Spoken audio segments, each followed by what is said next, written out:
ጥበብ ባለውለታን አጣች። አንጋፋ አርቲስት ነፃነት ወርቅነህ ከዚህ ዓለም በሞት ተለየም።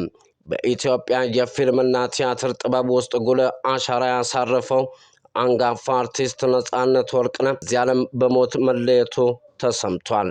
አርቲስቱ በተለያዩ የቲያትርና መድረኮች ተወዳጅ የቪዲዮ ፊልሞች ላይ ባሳየው ድንቅ ብቃት በብዙሃን ዘንድ የሚወደድና የሚከበር የጥበብ ሰው ነበር።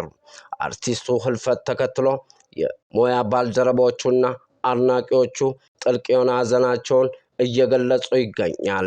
ለቤተሰቦቹ፣ ለወዳጅ ዘመዶቹ፣ ለጥበብ አፍቃሪያን በሙሉ መጽናናትን ከወዲሁ እንመኛለን። እዚህ ጋር የ30 ሰከንድ ስለ ራሴ ልንገራችሁ።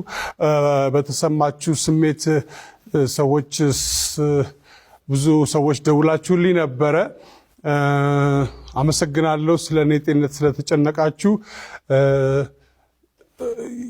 ስለ ሞቴም ያወጃችሁ አላችሁ። በቲክቶክ እና በፌስቡክ የቀብሩን ቦታ አልተናገራችሁም እና እሱ ይቀራችኋል እና ትንሽ ስነ ምግባር ባለው መልኩ ብንከባበር፣ ስራ ስለ ብንከባበር በጣም አሪፍ ነው። ታሟል ሲባል ሞተ፣ ሞቷል ሲባል ተቀበረ፣ ተቀበረ ሲባል ተነሳ። እነዚህ ወሬዎች ትንሽ ያስቸግራሉ። እኔ እዚህ ሳገለግላችሁ እኔ ነኝ። ለቤተሰቡ ግን ደግሞ በጣም አስፈላጊ ሰው ነኝ። እናንተ ለቤተሰባችሁ እንደምታስፈልጉት ሁሉ ማለት ነው።